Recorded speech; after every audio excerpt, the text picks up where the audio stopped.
Good afternoon, and I welcome to this meeting of the International Relations and Defence Select Committee in the House of Lords. The Right Honourable Ben Wallace MP, who is Secretary of State for Defence. And indeed, can I say it's really kind of a welcome back, because it's almost exactly 1 year since you joined us for a couple of hours to answer questions on a very wide range of your responsibilities. But today, of course, thank you for joining us as we come to the very last evidence-taking session in our inquiry on defence concepts and capabilities, from aspirations to reality. And Secretary of State, I note, of course, that you're accompanied by two senior officials from the MOD. That's Major General David Eastman, who is Assistant Chief of Defence Staff, Capability and Force Design, and also Damien Parmenter, CBE, Director General, Delivery and Strategy. Welcome to you too. Now, at this stage, I always remind witnesses and members that the session is broadcast, it's on the record, it's transcribed. And I also remind my colleagues that when they ask their questions, if they have a relevant interest to declare, they should do that straight away. As ever, I will start with what is always rather a wide-ranging question, and I then turn to my colleagues for more focused questions.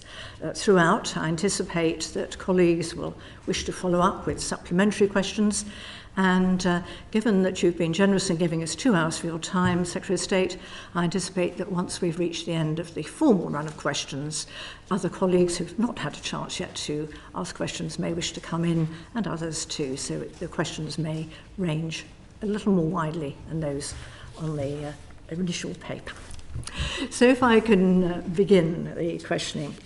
Of course, as you'll be aware, the inquiry we launched way back in early spring looks again at the impact of the integrated review that was published last year, which covered a wide range: defence, security, foreign policy, development. And that was also accompanied by your own Defence Command paper. What we're doing is to see really how the government estimates it's made progress over that period. And we've been taking evidence from not only officials, but also, of course, very widely about the reaction as to how the government has made progress. So now that we have you in front of us, Secretary of State, can I ask you the same question, which is, can you please provide the committee with an update on the government's progress in delivering on those aspirations set out in those two papers? Over to you. Yes, well, I think, first of all, I think it is important when we set out our Defence Command paper, people recognise this was a 10-year programme. Modernising the Army is a long-term plan. It was 15 years out of date compared to its peer group, and modernising all of our capabilities are not something that we can do in a few months. So it is a beginning of a journey, and in many areas we are on track in our equipment programme.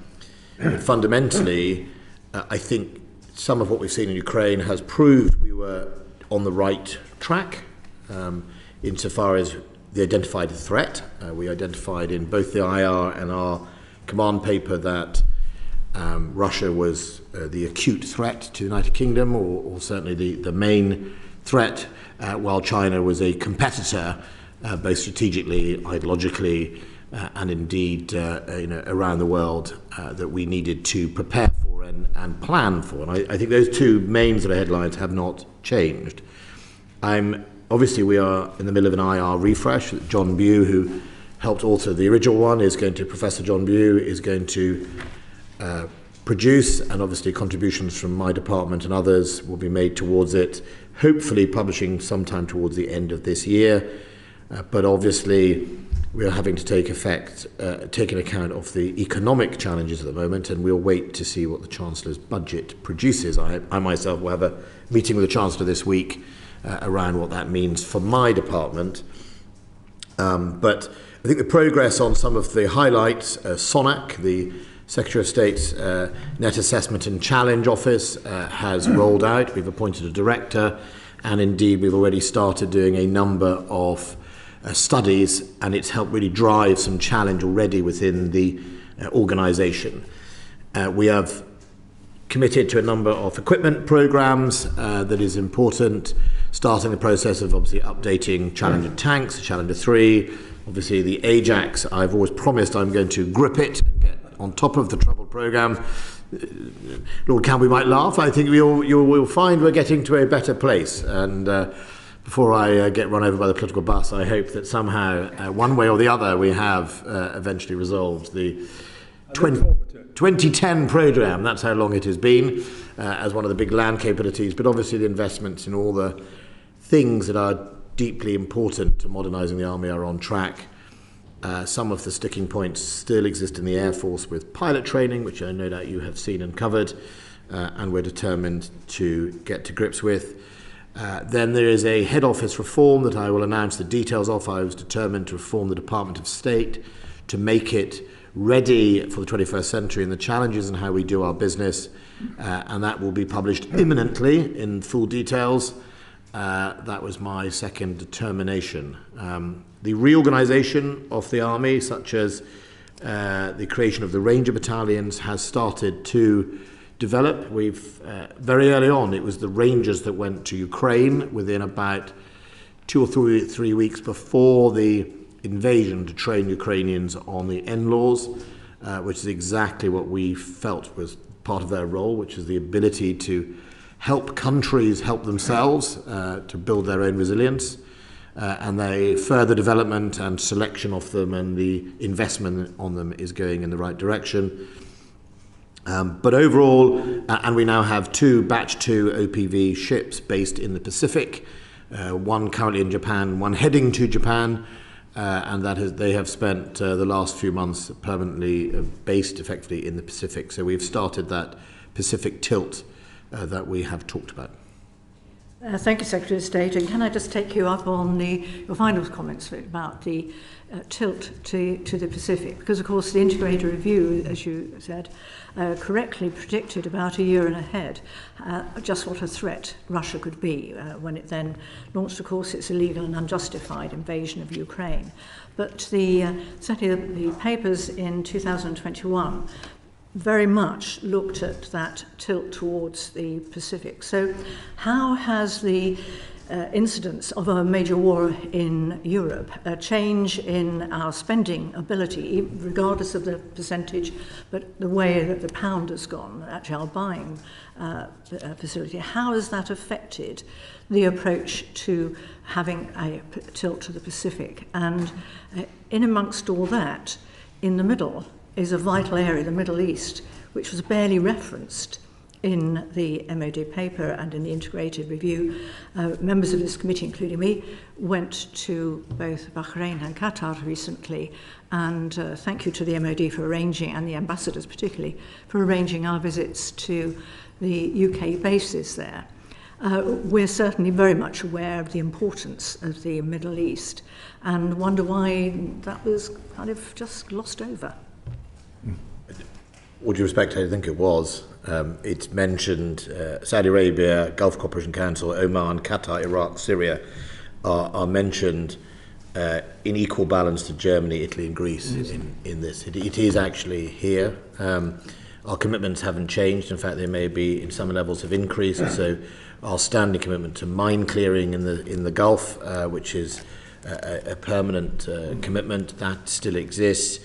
In fact, we've gone upwards in the Middle East with a joint squadron with the Qataris that is starting to come online during the World Cup and has the potential to remain, certainly dependent on what the Qatari government wishes to do so.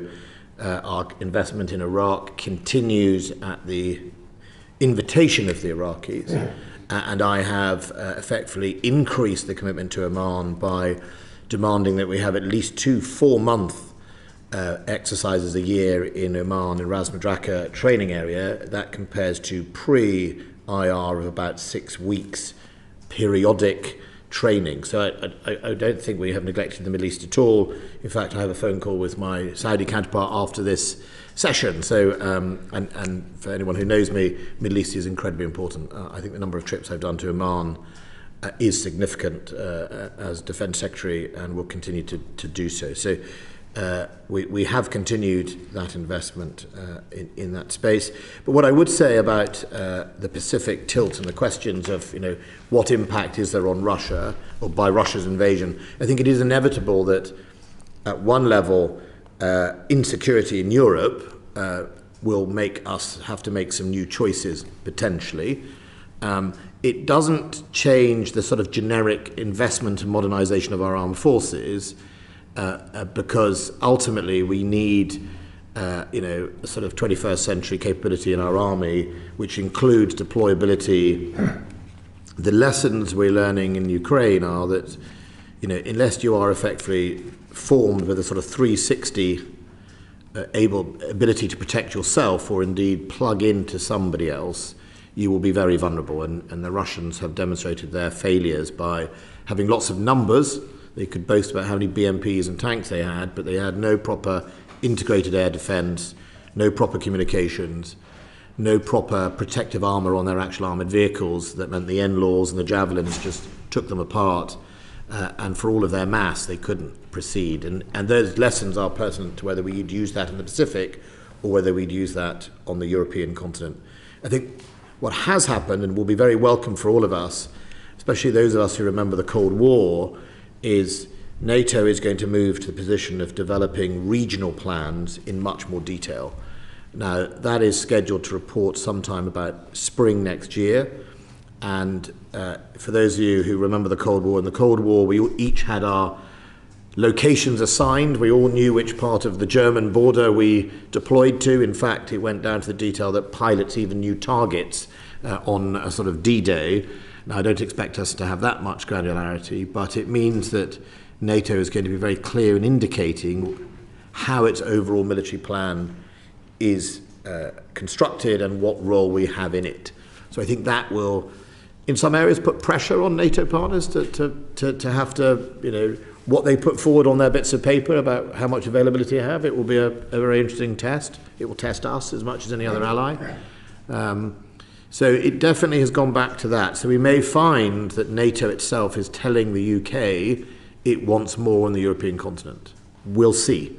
That is obviously up for discussion. General Cavoli is the new Supreme Allied Commander Europe, and he is busy writing and authoring those plans as we speak. But of course, by then, we'll probably have two new members, Sweden and Finland, which is an elongated Russian border that we haven't been used to, which will change potentially how Britain sits in NATO, insofar as the High North and its role there, and whether suddenly that becomes our main access rather than the sort of German plains, which was traditional.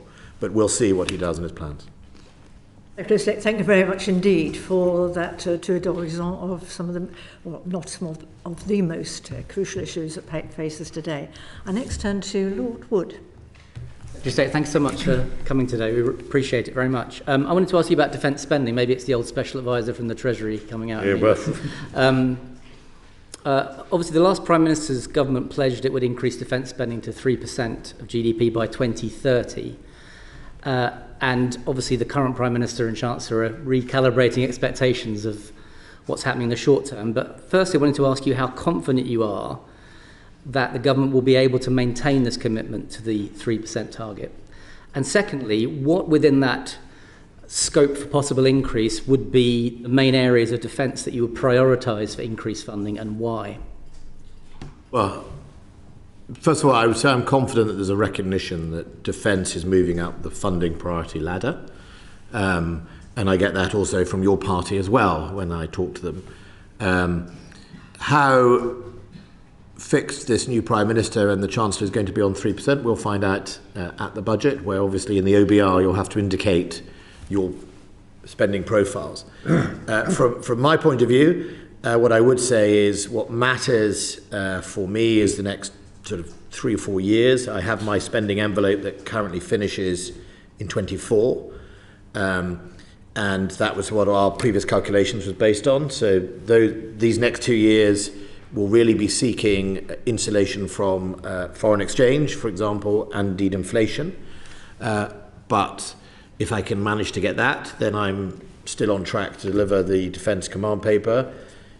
Then we have that discussion about actually what does an increase in defence spending look like. and to how far it goes. I think what's important is, you'll understand this from your time in the Treasury, you can't build a warship in 1 year. You have to get the profiling of your defence spending correct. That's important. So Treasury tricks of upfront big lots of capital to magically spend it in a year won't work. So, you know, if you stay flat till 2029 and then voomf, no one's going to be able to spend, as you know, significant amounts of money. So we're going to have to work very hard to try and get a profile that is manageable of lifting. And I think the big thing here is the culture.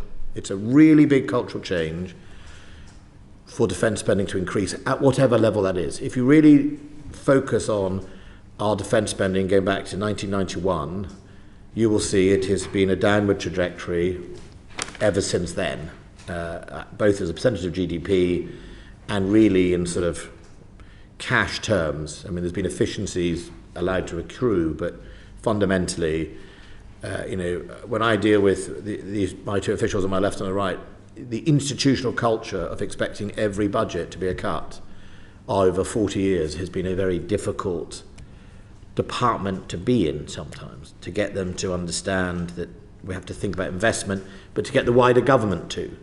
You know, we've all got used to NHS, Bobbies on the beat and education. They are three big things, and maybe they still are. And that's a debate for a general election, etc. But I'm confident that the argument has been made that defence needs to come back up the priority and investment. The next argument is how much by, and obviously as Defence Secretary I would like by significant amounts, but I also live in the real world. In the next 2 years there is a spending challenge we have to meet. I've got my envelope. Inflation is the biggest enemy of me, with a capital budget that ranges between 15 to 18 billion pounds a year roughly. That level of capital, unlike other departments, means that I am particularly vulnerable to inflation and exchange rate pressures. So I would like to get through that and then plan into the longer term. By get through that, you mean protects? Yeah. Make sure there's at least real flat line, as it were. Yeah. Or more. I mean, you know, it is obviously, you know, part of the implementing of the Defence Command Paper are some big capital projects, Type 26 frigates, Type 31 frigates. You know, we've got the first of Type 31 being made. Type 26 has sort of completed the first one-ish, you know, and the second Type 26 is on the stocks. Challenger 3 upgrade, Ajax, all of these are big capital programs, big investments that amount to, I think it's 80 billion over the next 10 years. So you can imagine how much that inflation can affect that. Thank you very much. Okay, next question is from Lord Stirrup. Jock. Thank you. Good afternoon. One of the lessons from Ukraine, not a new lesson but one which we seem to have to keep relearning, is the appalling rate of expenditure of equipment, and particularly munitions, in high-intensity conflict. It seems clear that, having taken risk on our weapons stockpiles for a great many years, that they were inadequate in the first place, and of course they're lower now because we've quite rightly given so much to Ukraine. What assessment do you make of the UK's current force structure's ability to fight effectively and enduringly in high-intensity peer-on-peer conflict? Do you think that there are significant implications, not just for restoring weapon stocks, but for increasing them to where they should have been? And are there implications for the types of weapons? Bearing in mind, of course, that in Ukraine, we've only seen a part of the Russian force structure. I mean, Russian submarines, for example, have not actually been to the fore in the Ukraine conflict. There are a great many bits of the of Russian military capability that have not been engaged in Ukraine. What sort of lessons do you think will emerge from this?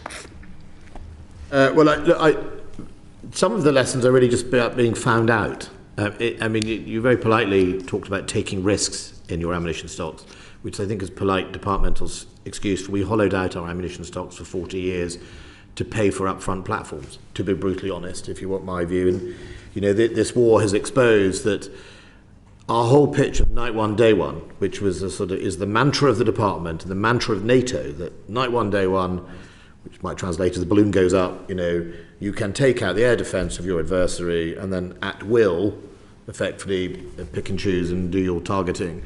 What if you don't manage to do that in day one, night one, and it takes 3 weeks, as the Russians found out? You know, their day one, night one, the Ukrainians rather cleverly drove out of their barracks, or rather cleverly used deception in their air defence capabilities. And so, I mean, knowing this was going to happen, the Ukrainians, I think, from what we can see, used false trails of where their air defence was. So Russia hit all the wrong places.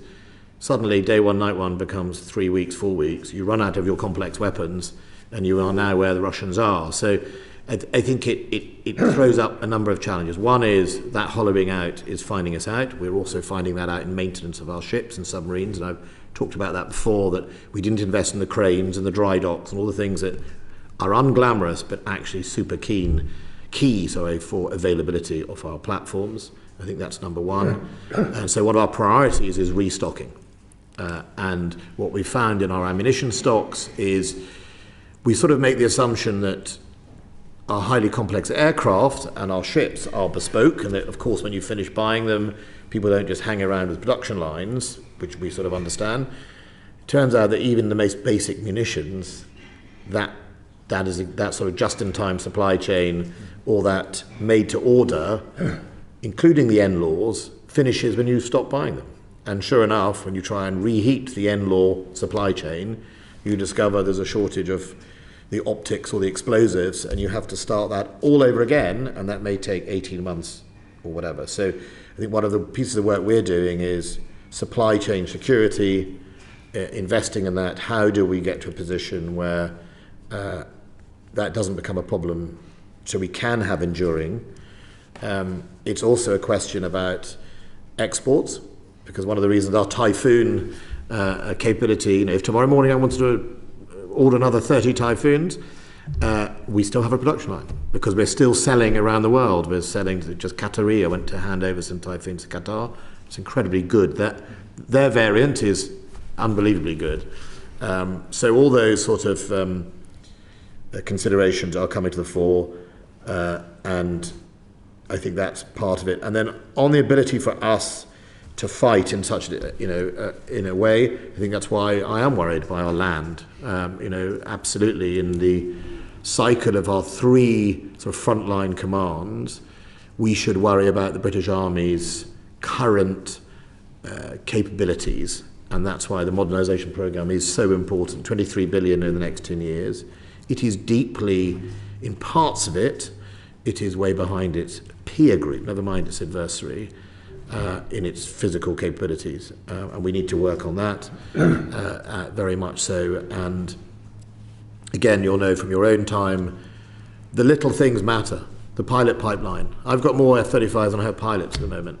Now, part of that is a first in class.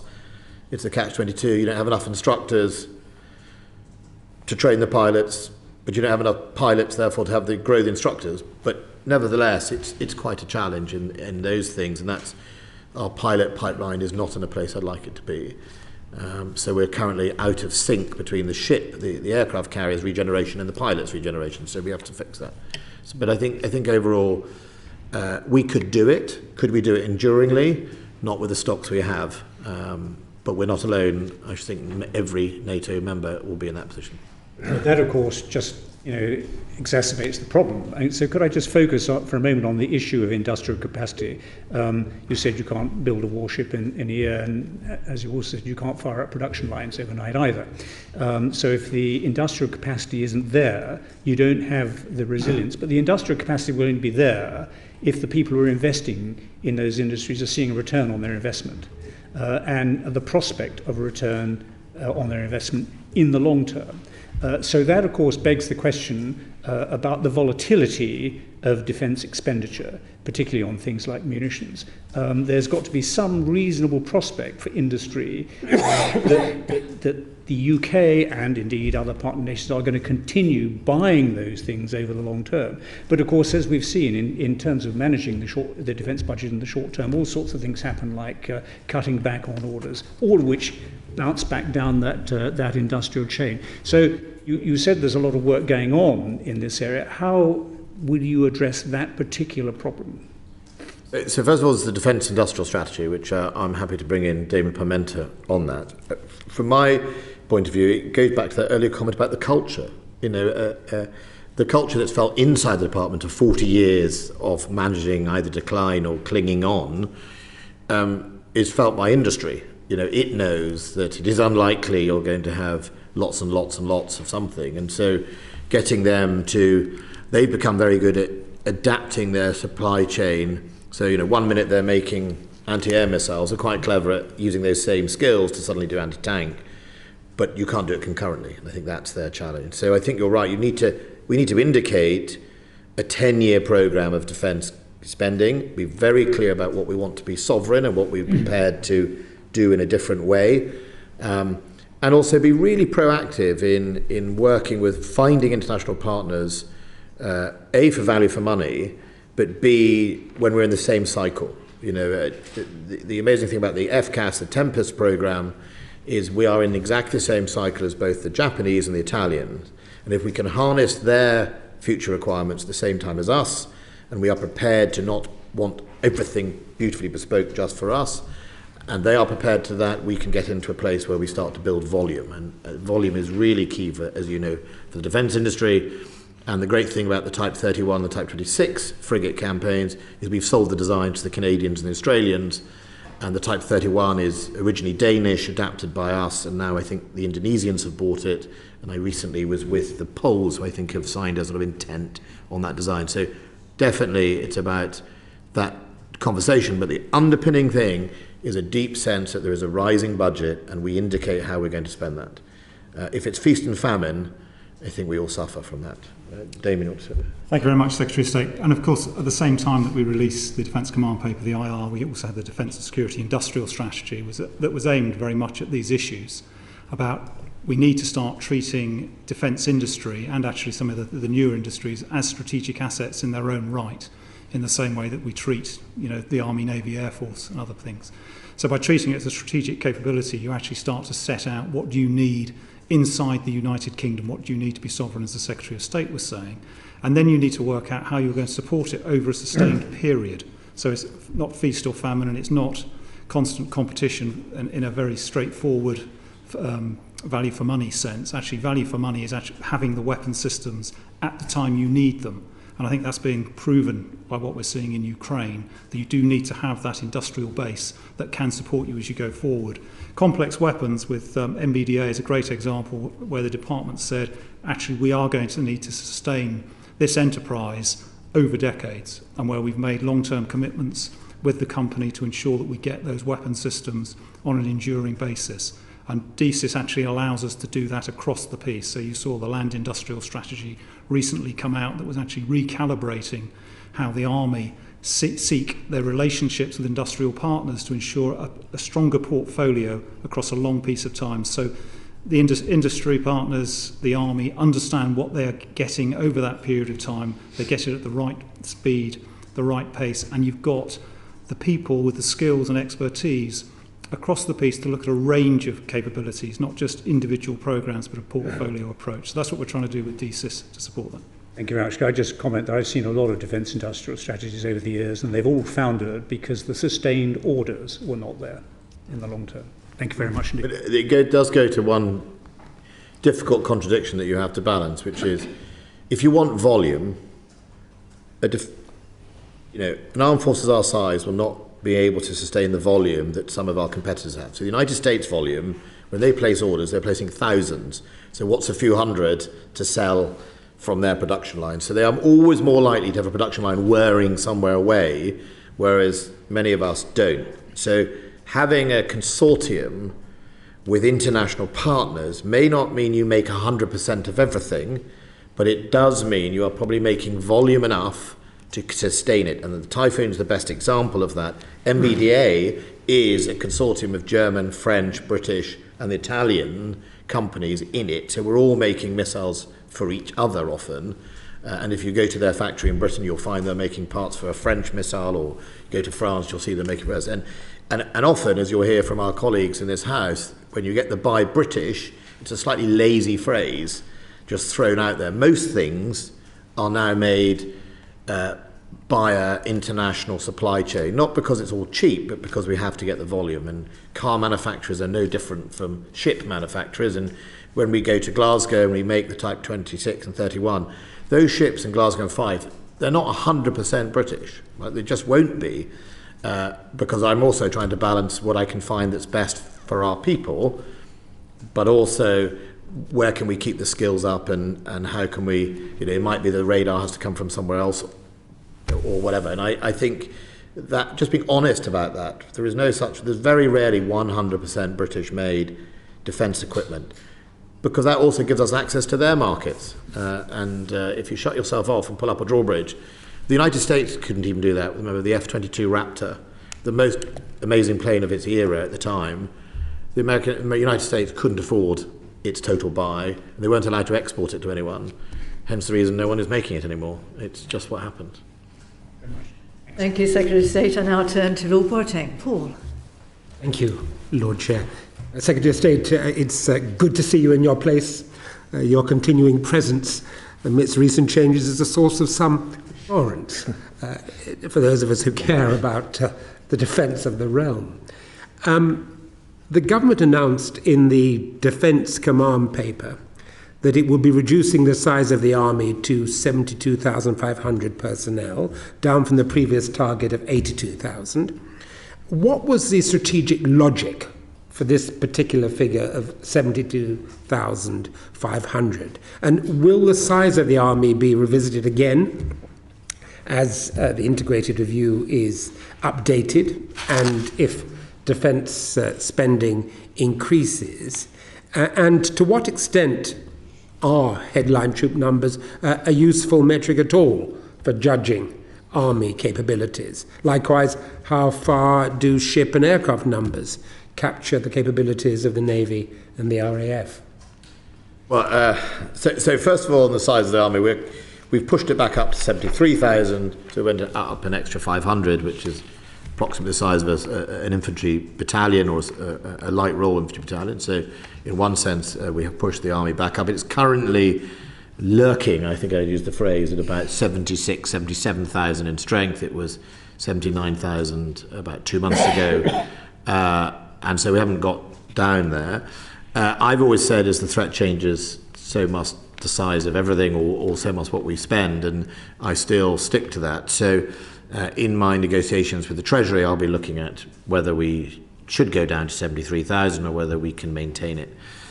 I think your second point about, is it a good metric? I don't think it's a good metric at all. And it has often been a metric just handed out from the Treasury in number 10 over the years, whereas any other business would seek to be given the challenge of how do you reduce your salary envelope. I mean, that actually should be the challenge to both the Army and the department. If the Treasury has always favoured reducing its RDEL on defence spend. Capital's one thing, but salaries is liabilities, I think, in Treasury speak.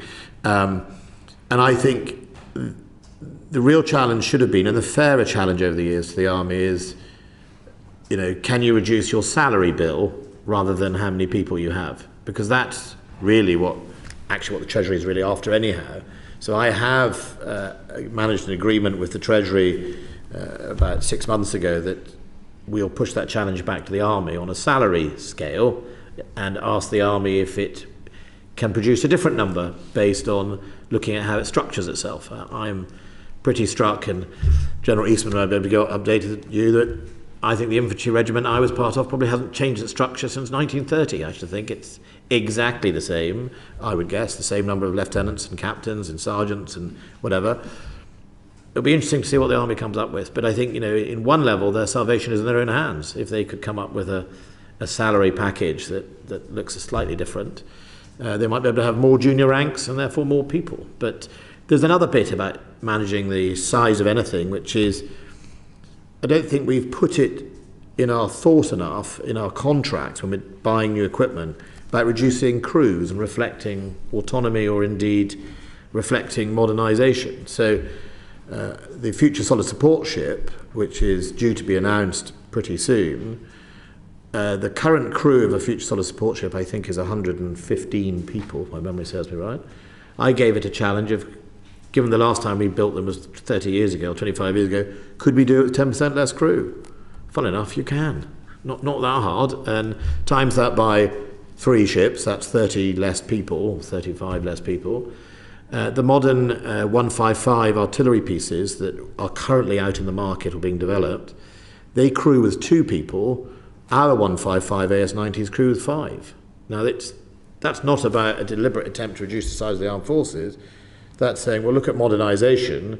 It then gives you the options of either having twice as many guns for the same number of people or the same number of guns for half the people. That is a sustainable way to manage the size of the armed forces based on what are the outcomes you can deliver, rather than a sort of arbitrary finger-in-the-air number, which seems to have always been there. But even within the professional ranks of the armed forces, they all have theories about how big their armed forces are. I didn't make up 72,500 off the top of my head. The advice was, and it didn't come from another service, the advice were some parts of the army decided that was the size they thought was the right size. Other parts of the army would disagree. Yes, well, I mean, Secretary, I've got your quote in front of me. As the threat changes, we must change with it, remaining clear-eyed about what capabilities we retire and why we are doing so and how they will be replaced. So I think the question that I have for you is, if we struggled to take and hold a city like Basra with an army of 100,000, bearing in mind what we are learning from the Ukraine, bearing in mind the fact that Russia is deploying surrogates in the Wagner Group in Mali and in the DRC, bearing in mind that China is opening up a base now on the west coast of Africa. So they've got the west coast of Africa and Djibouti.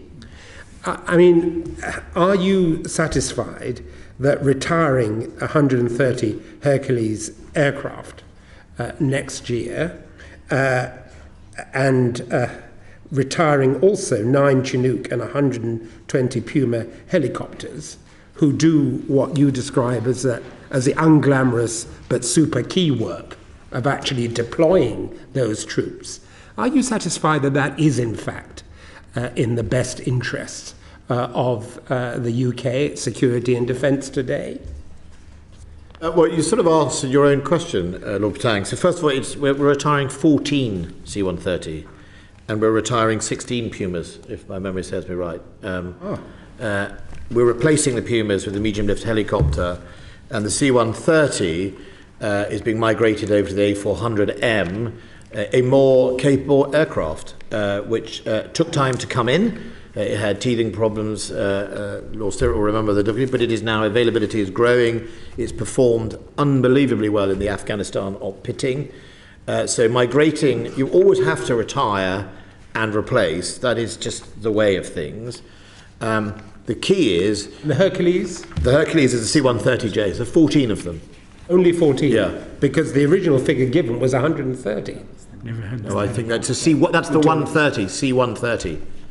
So That's what's happening? The name of the happening Hercules to them? is the C-130. What's happening? They are to being them? retired. They are being retired. And the work that they were doing is being taken up by the A400, which I think we have 22 in total on order, but a potential to grow. That is the Airbus plane that's partly made in, I think it's assembled in Toulouse, but I think part of it's made in the UK. That's an air transport plane. And knowing all you do now about what's happening in Ukraine, about the deployment of Russian surrogates and the opening up of Chinese bases, you're still satisfied that that's enough? So if I list the things you've talked about, Yeah. The Wagner Group preys on vulnerable countries who don't have the resilience to see off both the corruption that they offer and indeed the military capability, which is why the Ranger Battalion and security force assistance is so important. How do you stop Wagner preying on a West African country, help the government of the day be more resilient so that Wagner can't get in there? So that's... And they're doing a great job. Our people are doing a great job. You've done a great job. But the French are withdrawing from Mali. So Yeah, well, they say. I mean...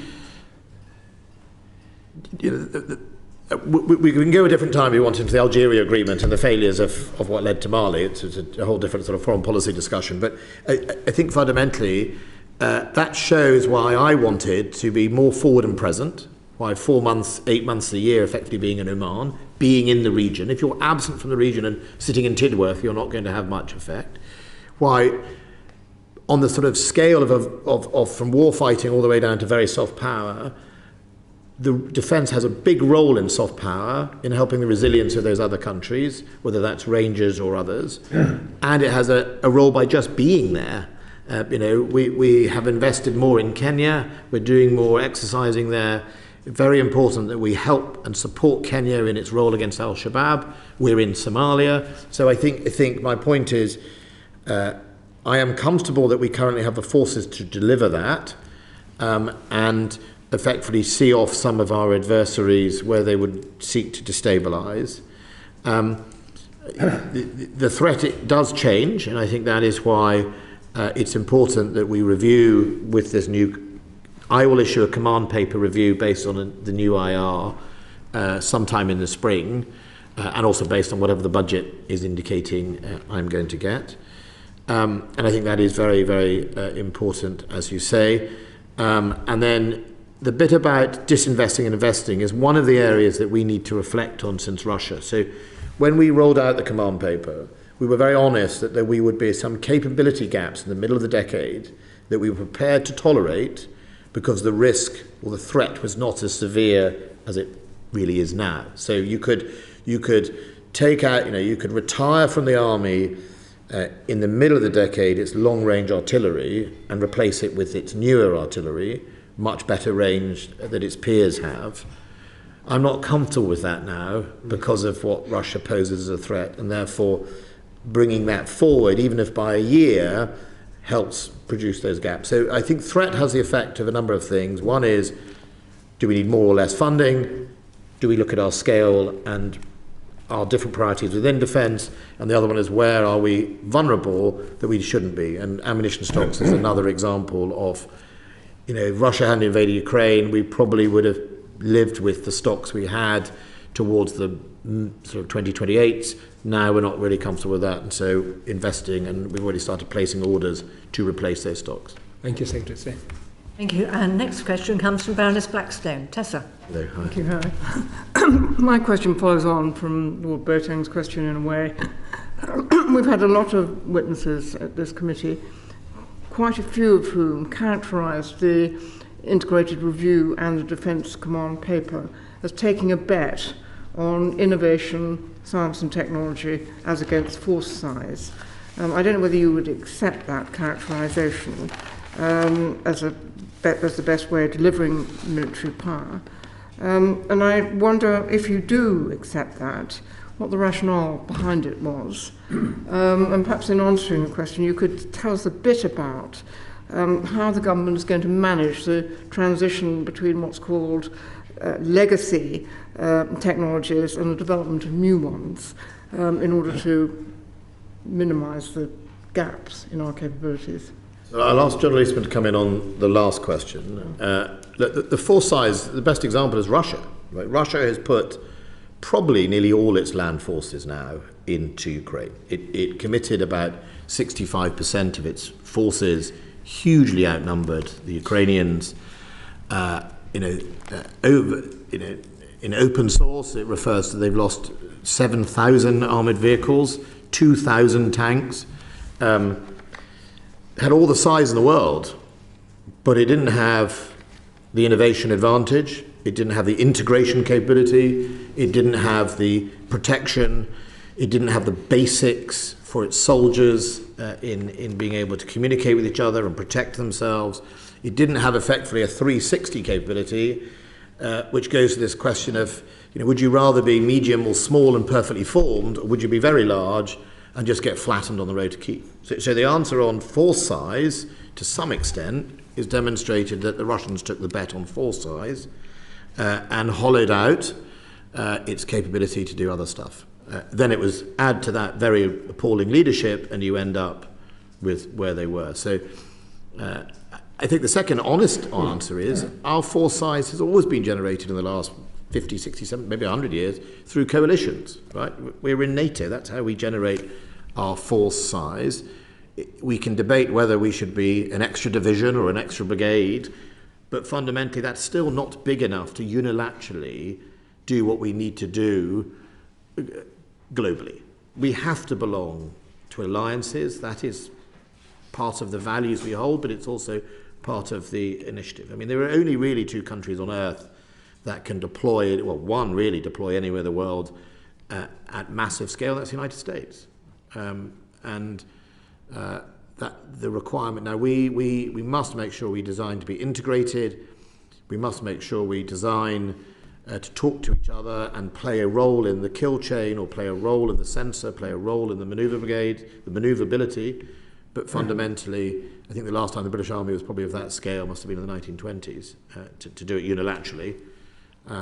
So we seek mass often by alliances, but it's also the challenge is, are we the right size for today's threat? And I think the direction of travel on our defence budget is to increase because, or was to increase, and we'll see what happens in the budget, is because the threat is growing, and so should we. We should reverse that direction. Then the big challenge is, and you'll never please anyone in this challenge, which is the balance of investment. So if we get a lot more money over the next 10 years, do I put more in the Air Force and less in the Army? Or do I put more in the Navy? Or do I put more in submarines and more in surface ships? It's an interesting question that never pleases many people, and is important that we get that in the right place. But unless you can afford mass properly, the question has to be, would you not rather have a perfectly formed, properly defended, capable unit size, rather than just a huge number of people that we can play top trumps with? A lot of my colleagues want to play top trumps. What's the point of having hundreds of tanks if you can't protect them? Thank you, Secretary.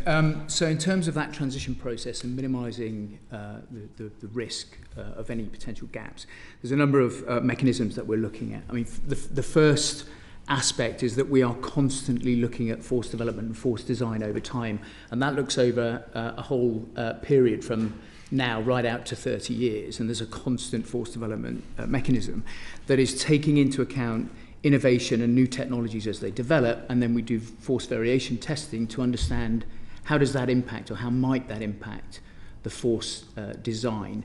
So that enables us to try and figure out how does that fit into the construct as we're developing over time, and then how can we bring that forward and take advantage of that effect.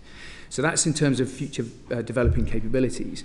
In terms of reducing that or mitigating against any potential gaps, it's a balance of investment between extending legacy capabilities to meet the in-service dates of incoming new technologies, which is a traditional way of doing it. But we've also combined that with a new novel approach that's being adopted or examined, which is about much more in the way of experimentation, fielding capabilities and then spirally developing those capabilities, and then attempting to scale those capabilities that are successful, but being quick to decide when a capability is not going to be successful, removing that from the planning process and then moving on to other areas.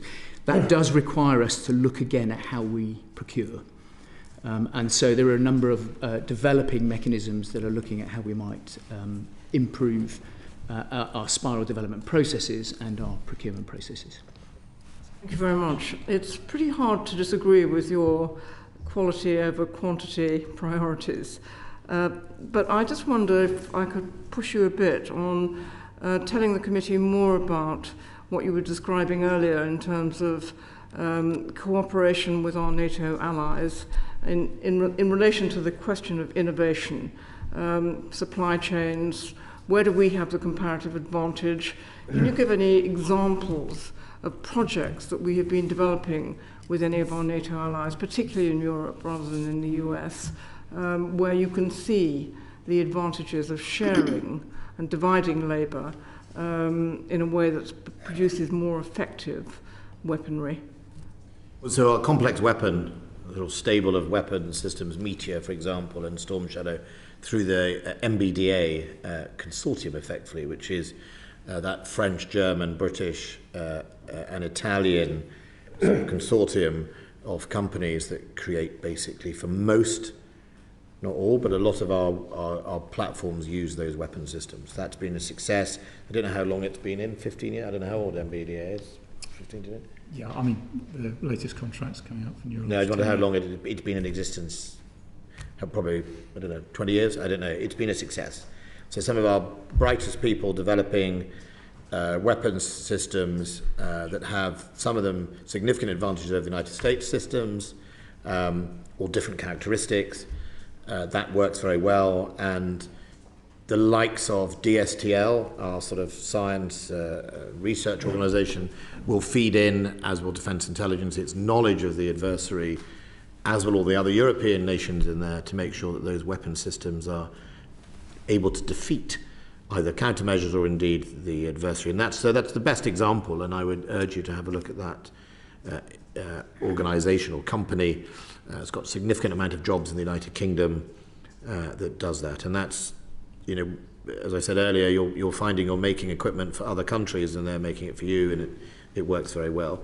Another sort of standing consortium would be the Typhoon Consortium of Italy, Spain, Britain and Germany. Has made Typhoon fighters. I think off the top of my head, they must be, 600, 500 and something fighters in existence. Fighter aircraft, significant jobs in Lancashire, but also a supply chain right through the United Kingdom for that. So they do work. We are spending 6.6 billion on R&D at the moment, and that is at different levels, and Damien will probably be able to talk about that as well. And going back to my earlier point, that even big United States programs have, you know, British components in it, or British unique systems, and I think that is because of the investment we've put into R&D.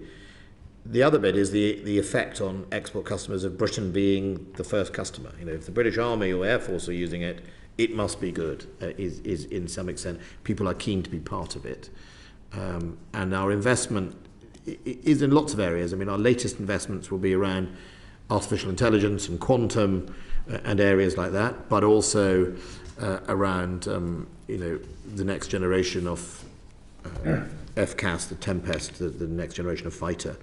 Will be important for us as well. I mean, Damien, do you want to add something to that? Yeah, thanks, Secretary. I mean, it's a key part of the industrial strategy, and it's a key part of our defence strategy is collaboration, but particularly in science and technology. It's actually given us access to unique capabilities working both with the US but also our NATO allies and partners. F-35 is a great example of where the contribution the UK was able to make through its science and technology programmes actually got us to be part of that programme. And again, the investment in science and technology both helps you fight today, but most importantly, it's about future conflict. If we don't invest in science and technology, we'll be caught out by other nations that are investing. So you have to keep that constant upgrade, as Secretary of State was outlining. We've got real areas of UK expertise, artificial intelligence, quantum, biosciences, things like that. You know, we are a really influential nation, and therefore other nations come to us and they want to collaborate with us, which gives us that access to wider technologies. Critically for us as well is making sure that that science and technology is properly developed and then put into UK and international equipments at a speed that remains relevant to the sorts of threats we're seeing, and that's a large part of what we're trying to do with the defence industrial strategy. So it's not just a case of exciting science and technology not actually leading anywhere, it's making sure that we tag everything we do so it actually ends up in UK equipment, UK weapon systems, and that of our allies and partners. We've done this sufficiently well with tanks. It's an obvious area where we've not done as well. The Challenger 3 is a great example of where we are catching up in that area. I think the comparison with a Leopard tank, is in the public domain to see. The idea of keeping up across the piece is critical. As has already been mentioned, you know, we're part of NATO, so we decide where it's best to invest within an overall alliance structure. I think, you know, the most important thing for us at the moment is sensors and lethality across the force structure to actually give you the sorts of advantages you need on the modern day battlefield. And if you look at what the Russians are doing in Ukraine at the moment, they are crying out for those sorts of capabilities. Luckily, you know, we are the ones leading the way there. Thank you. Thank you. Our next question comes from Lord Alton. David. Thank you, Lord Chairman. And Secretary of State, before we start, thank you. You made a reference just a moment ago in answer to Lady Blackstone's question to the county of Lancashire. And in the northwest of England, which we both know well, you're held in very high regard and respect for the role that you've played in withstanding the invasion of Ukraine by Putin and the illegal war there. Let's stay with Ukraine for a moment, if we may. And you said earlier on that we've learnt lessons as the conflict has continued.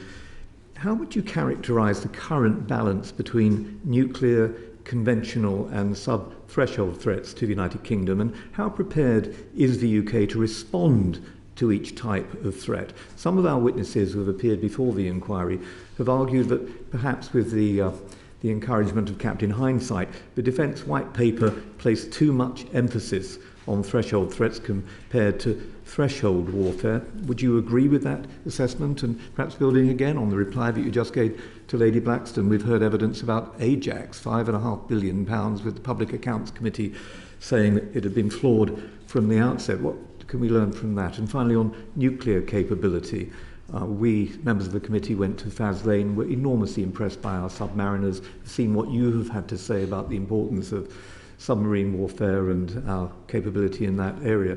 The integrated review announced what was previously a downward trajectory in the UK's own nuclear warhead capability and ceiling. What was the rationale for that?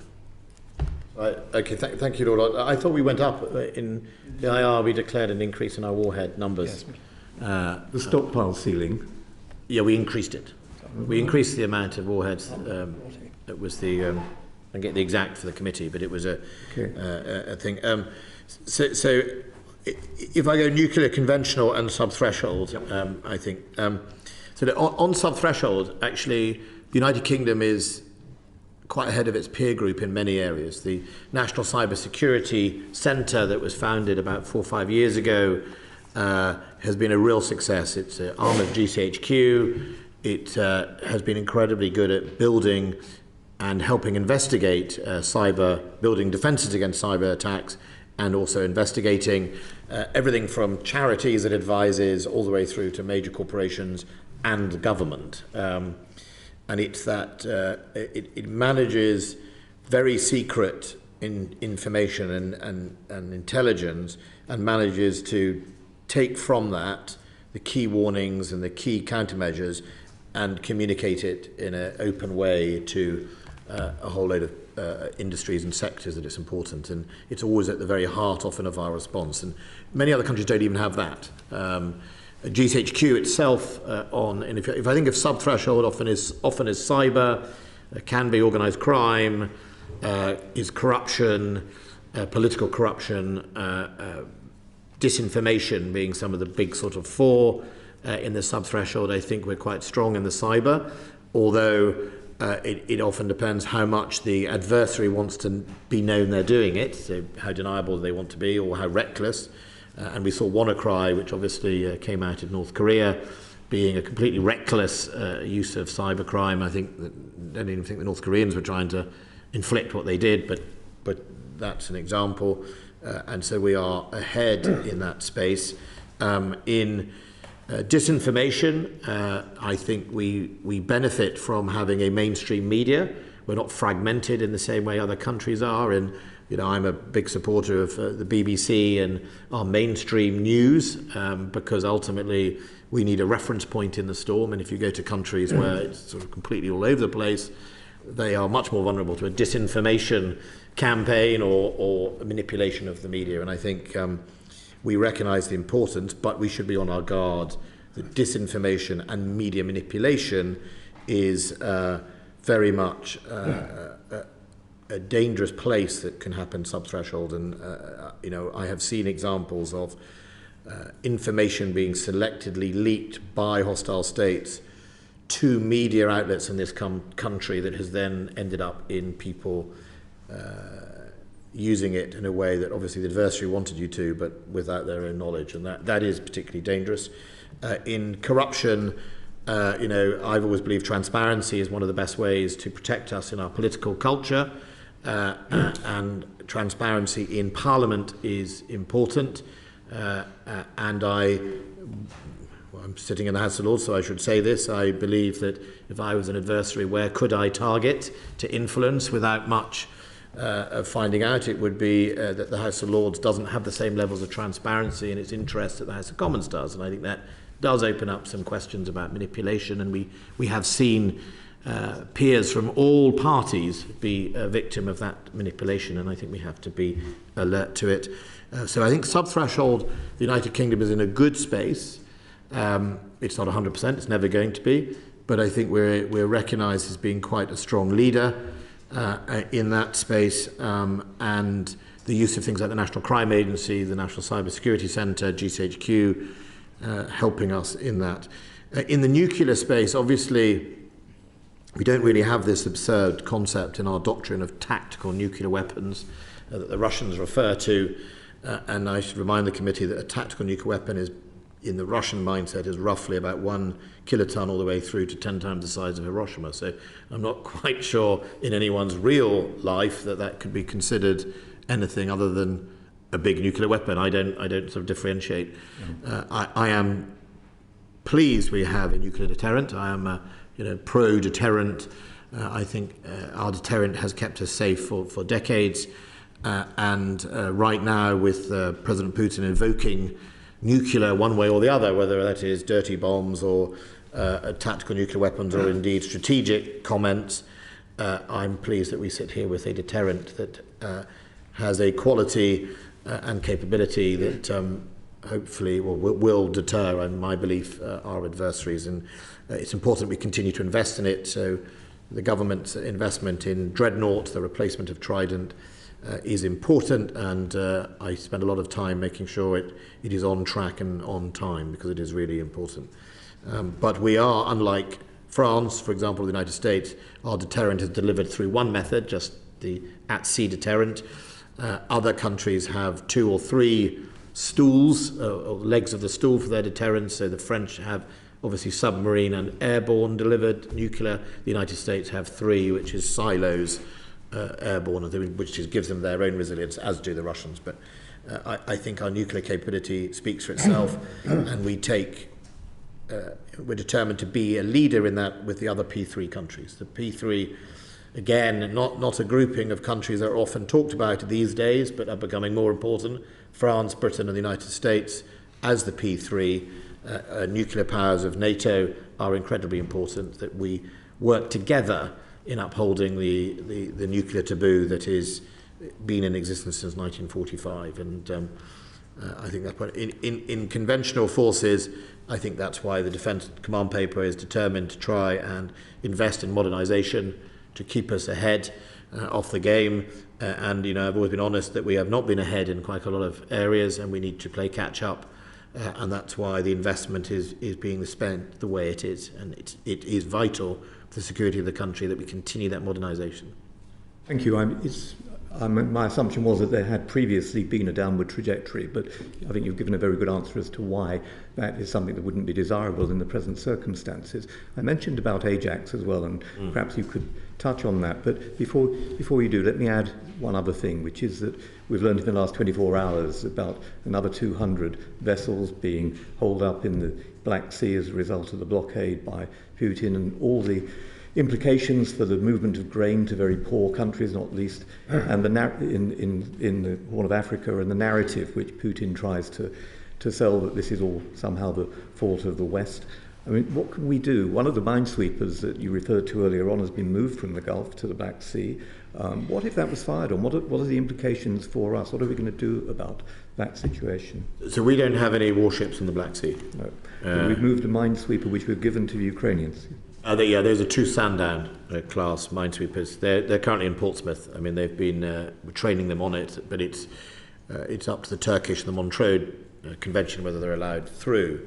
And that was pre-war. I mean, that was a planned thing, but it wasn't. We haven't reduced our offering in the Gulf. We had more.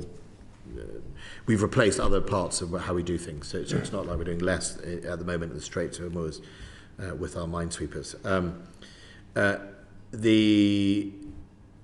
So on the grain thing, look, so far I think since Russia and Turkey brokered the deal, they've taken out 9 million tonnes.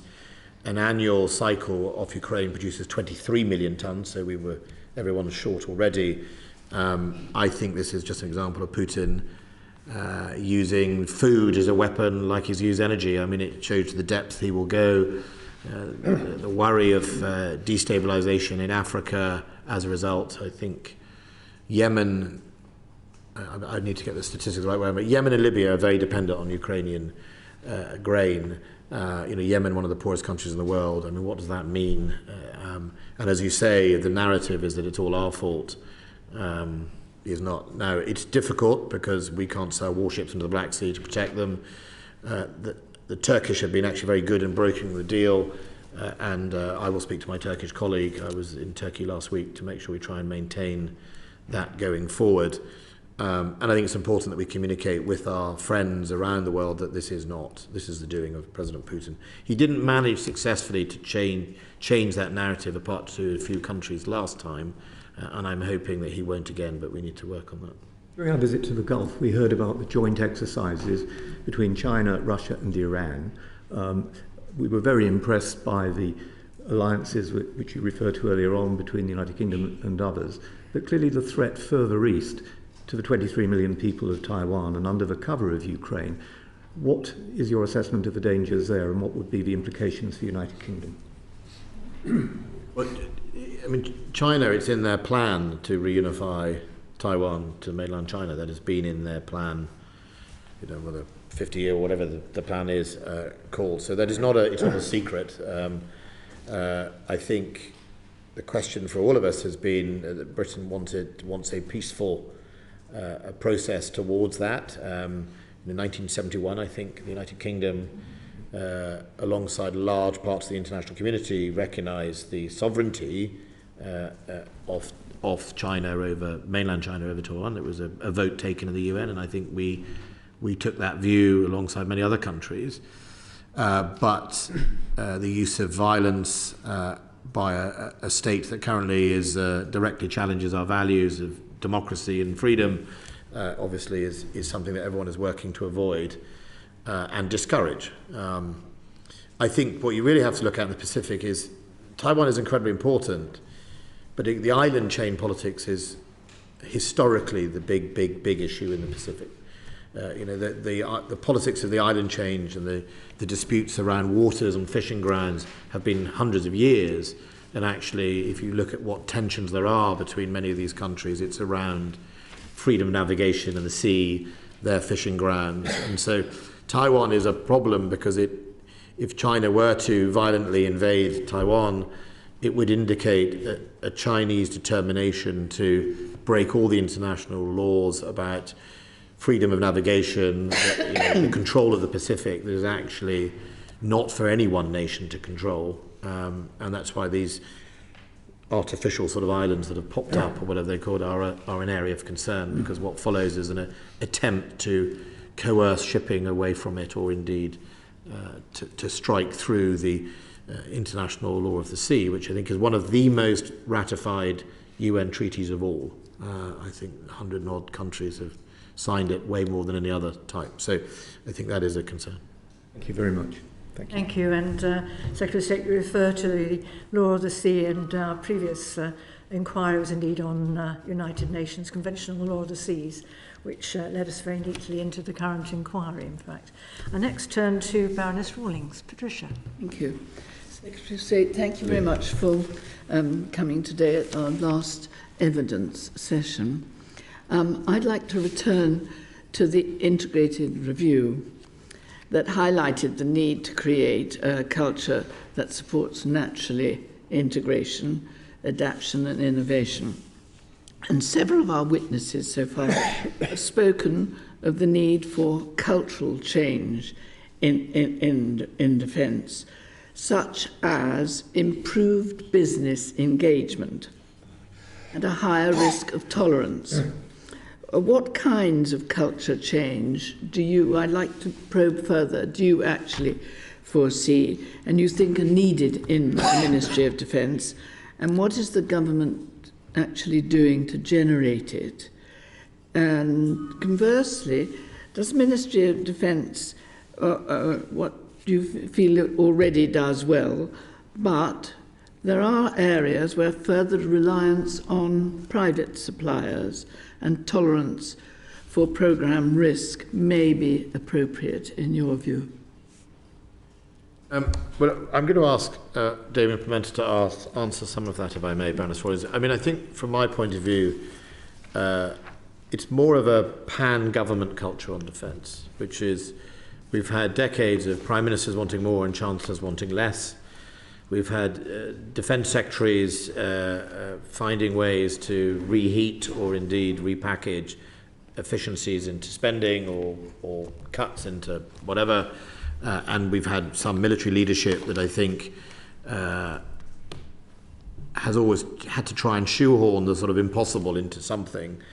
And that's been difficult for our military as well. So I think culturally it's about transparency and being much more honest. And I was determined with the white paper that I wanted to say, look, I want to produce an armed forces that says what it does on the side of a tin. You know, we've had lots of decades of, I think, distractions. You know, look at this new platform, isn't this brilliant? When all along underneath, we haven't had the stocks, we haven't had the maintenance, we haven't had the key enablers that make it so important. So I think that is a cultural change that I've said earlier is required also across the government. The threat is going up, right? So the threat is going up. There's a war in Europe, and that means that all those sort of historical positions about what is the priorities of a government that we've all got so used to in every general election, and it will be very interesting at the next general election how each of the parties play what they think is a priority, may, in my view, should change. You know, I've been Security Minister for 3.5 years before this job. I've spent nearly 7 years looking at threat on a daily basis, and it has grown, and we need to recognise that in how we divide up the public spending cake. On the other parts to your question, I shall ask Damien to answer. Thank you, Secretary of State. So there's an awful lot going on culture inside the Ministry of Defence. You asked about what do we do really well, and I looked to our colleagues in uniform, and they are absolutely incredible. I had the pleasure of being at the Royal Marines' birthday dinner the other night, and there is a group of people who are actually at the cutting edge of military thought, outstanding individuals, envy of the world. They bring thought leadership, innovation to everything in military affairs because of their desire to win. And ultimately, that's what we are good at in defence. It's that desire to win when given an operational context, a real mission to get after. And we must never forget that. That's the rationale for being here, and we're very good in the armed forces at doing that. But there's lots to get after in the defence culture sense. And I think it starts with the idea of the integrated review. That is about integration, as the Secretary of State says. It's not just about inside defence, it's with the rest of government. It's all the levers of power. And I think one of the things to emphasise is economics. You've seen the power of sanctions in the Ukraine conflict. Really important that actually we factor into the overall response to Ukraine, and how we think about that collectively in an integrated way with other activity in government's really important. You know, you then get to, if I talk about what's happening inside defence, making sure that we are integrated. So it's not about 3 individual services, a strategic command, D&S, and a head office. It's actually about how do we have one defence mindset that every single part of defence gets after the things that are really important to the nation. So actually, first and foremost, you understand the defence strategy. What is it we are trying to achieve in the world? How are we going to achieve that? How do we collaborate together to ensure that we are all delivering across defence to achieve those outcomes? And again, Ukraine has been a fantastic example of how defence comes together with a very clear mission to get after it across all our levers, whether that's working with industry, working with allies and partners in NATO, or actually getting on and doing things with the armed forces. The support we've shown to Estonia and other nations, hugely important. So I think the cultural change of one defence mindset is crucial to ensuring that we become properly integrated and we deliver more than the current sum of our parts. Empowerment is another big area of activity that we're getting after, making sure that we move beyond the hierarchical. You know, one of the real strengths of the armed forces on a battlefield is having a clear hierarchy, being able to get after decisive action on the battlefield. Actually, what we need to do inside defence, particularly in the business space, but also as we think about innovation, making best use of science and technology, is empower everybody to come up with the ideas and the solutions that we need. Because I'm fairly confident that many people my age in defence and slightly younger probably don't have all the answers when it comes to being tech savvy and innovation. Actually, our younger folk are much better at it, and they'll bring ideas to us that we couldn't imagine. So we've really got to empower everybody. So I think, that's one of the key things we're doing. Diversity and inclusion, hugely important. We make sure we're not all clones of each other. It's so important to make sure that you've got a diverse workforce that recognises opportunity, actually brings in ideas that you wouldn't necessarily spot if you all came from a similar background, one of the great lessons from Chilcot. So again, making sure we have that diversity and inclusion across the department. And I think finally it's making sure that everyone upholds the really strong values and behaviours that the Secretary of State and everyone else expects of our armed forces. And I think we're taking action to ensure that people are, held to account and, if necessary, dismissed in some of the cases we've seen recently. Lovely. Thank you very much. You've explained very, very clearly, but what I would like to ask you and probe a bit further about examples of improved business engagement and risk tolerance, which you haven't really answered, which if I... Indeed. So again, returning to an area I know, the industrial strategy. So yes. The relationship I've had with industry over the last couple of years has been about very frank discussions, understanding where each other is coming from, understanding how working together we can actually be better. So rather than just looking at industry as a series of competitions where I want to get, the cheapest aircraft or the cheapest missile, actually moving away from that about partnership to actually change that business relationship and partly bringing in business expertise into the department. So one of my defence, my DG colleagues, Director General colleagues, has just come into the department from industry, bringing with her all the experience of working with industry. So we have that insider knowledge, and that makes us better as an organisation. A lot of our parts of the organisation are working very closely on innovation, working with new SMEs, new smaller medium enterprises, to actually understand the art of the possible. So again, that's where we are working in a more business savvy sense. There's a whole range of reforms taking place in project management, in DNS, our procurement agency, to actually make sure that everyone is properly upskilled to be more business savvy, to actually understand project management. So there's a major change transformation going on there. And again, that gets to some of the risk taking, actually understanding what is a responsible risk to take. From my perspective, I'm sure from the Secretary of State's perspective, a bigger risk is to be stuck in very slow programs that aren't going anywhere or take a number of years to deliver. Actually running with a slightly riskier innovative program up front and maybe being able to accept that it's not quite worked and then moving on to something else is better than running with a program that takes 7 years, particularly when we've got technological advances coming at it at a rate of knots.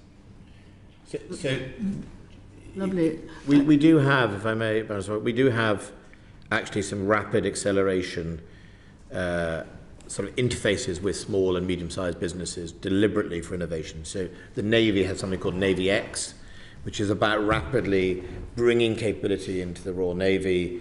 There's quite a lot of risk in there. There's a lot of experimentation. Each service, I was just trying to ask what the name of the Army's version of that is.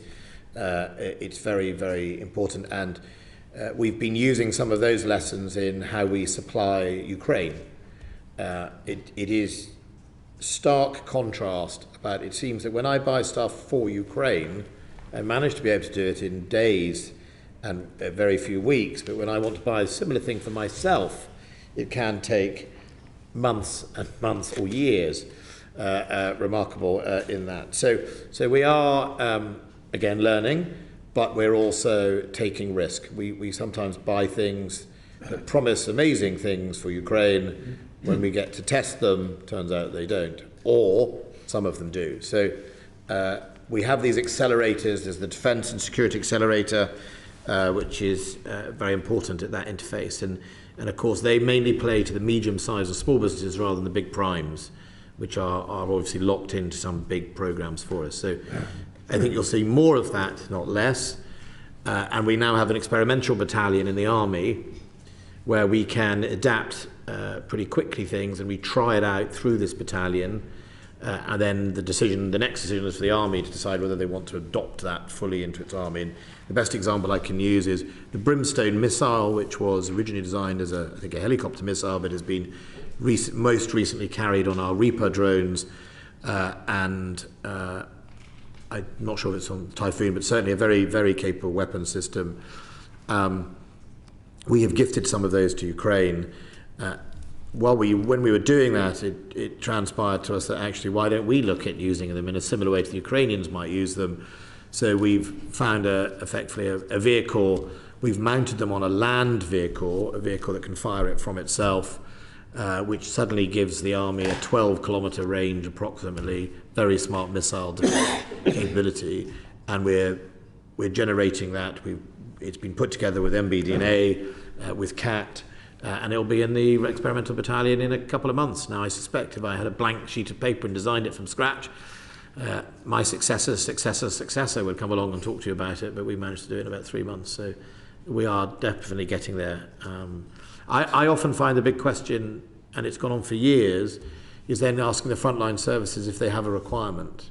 We have a lot of experimentation that then goes nowhere. And that's the challenge. It goes nowhere because when you turn around and you say, okay, so how many do you want of them? The Army, Navy or Air Force go, well, we don't really know yet. And sometimes that they get lost or nothing happens. So I think what I've tried to do with our R&D is envisage that if this is successful, we will at the end of it buy some and pull it through, and that's how you then get traction for exports and everything else. Thank you very much. Thank you, Secretary of State. And we now reach the last in our formal round of questions. That's going to be from Baroness Fall. But can I just remind colleagues that there are questions they can put beyond that. I've already had indications from Lord Anderson, Lord Campbell and Lord Stirrup. They'd like to ask questions, but I should be looking around to see if anybody else wishes to as well. Kate. Thank you, Chair. Thank you, Secretary of State, and thank you for all you've done fighting Putin over the last period. And to that, I just wanted, in this final question of the formal round, to come back to the question of our support to Ukraine and where you see that going in the future, and how you see our contribution in and against the sort of NATO work as well. Midterms coming up next week. Curious as to whether you think that's going to have any sort of effect on the American commitment in terms of NATO, defence spending, that sort of thing as well. And to a point you said to one of my colleagues earlier, of course Putin's fighting this war in lots of different ways. You mentioned grain, energy, but also we saw, the pipeline blown up. No one knows exactly who did that. But again, that sort of sidelining, what can we do about that? Thank you. Thank you. On Ukraine, look, I think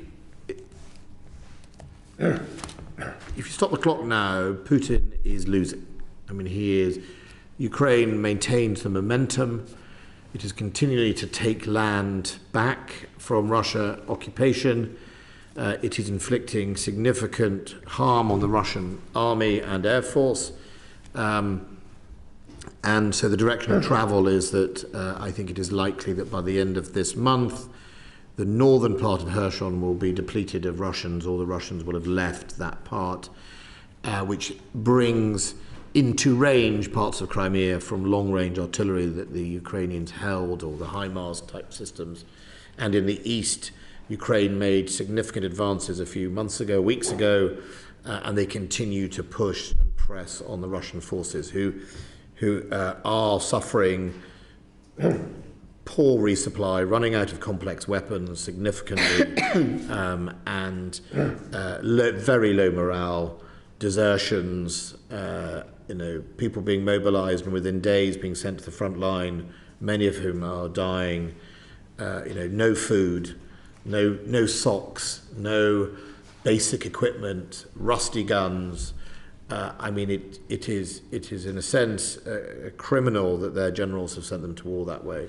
So the momentum is with Ukraine. We have always said that we wish to support and help Ukraine to defend their sovereign nation, and that Putin should fail in Ukraine, and that it is for Ukraine to decide from a position of strength when it wishes to negotiate or what it wishes to negotiate. And I think that is important, that it is Ukraine's choice, it's not ours. We shouldn't be pulling strings on Ukraine.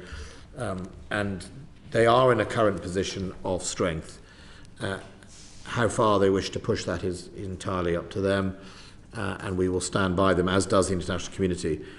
The future, obviously, we have the winter coming up. I don't actually expect the Ukrainians to stop in the winter. I mean, we all sort of say, well, it's winter and everyone's going to stop. These are hardy soldiers, and both the Russians and the Ukrainians, that is their part of the world, and I don't think they'll just stop. They'll continue to press. And of course, the Ukrainians are now better equipped than the Russians in many areas. So I think the war will go on.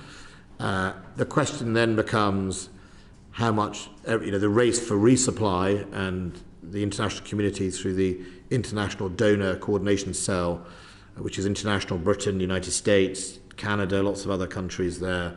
The EU are still in the business of finding supplies, either to gift in kind from ourselves, or indeed we're getting to a position now where we will be placing orders in production lines for Ukraine from around the world to make sure they can continue in their resupply and indeed hold their equipment levels to the right thing. But Russia will be doing the same.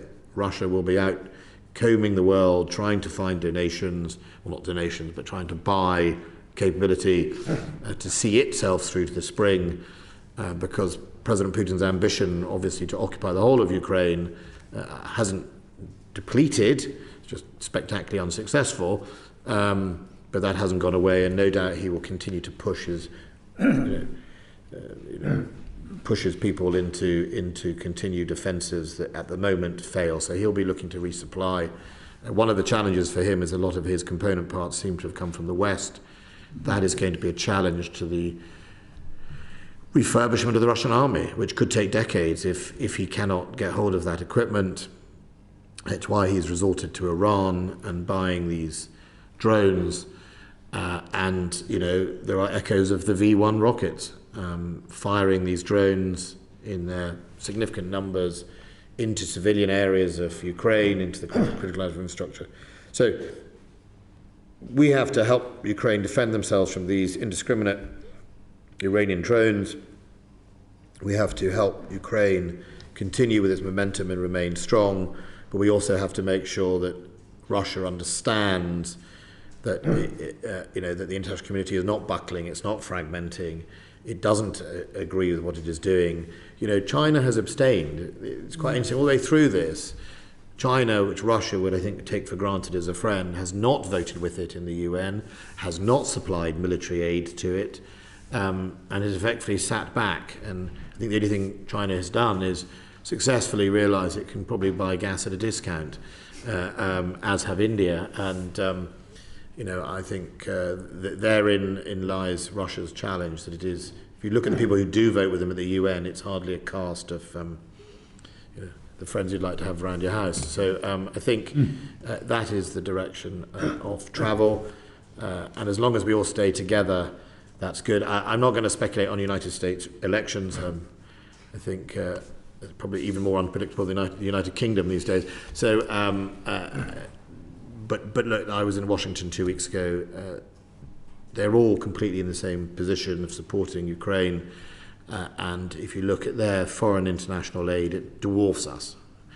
I do think we need to turn our mind to international aid for rebuilding the country, because actually, when Ukraine makes its decision, the president of that country will need to tell his people that he has the resource and the assistance to rebuild that country, which ultimately, in my view, is the real message you send to Russia, is that an open liberal democracy that engages and respects the rights of individuals gets to look like this, you get to look like that. And I think that is a really important message for them all.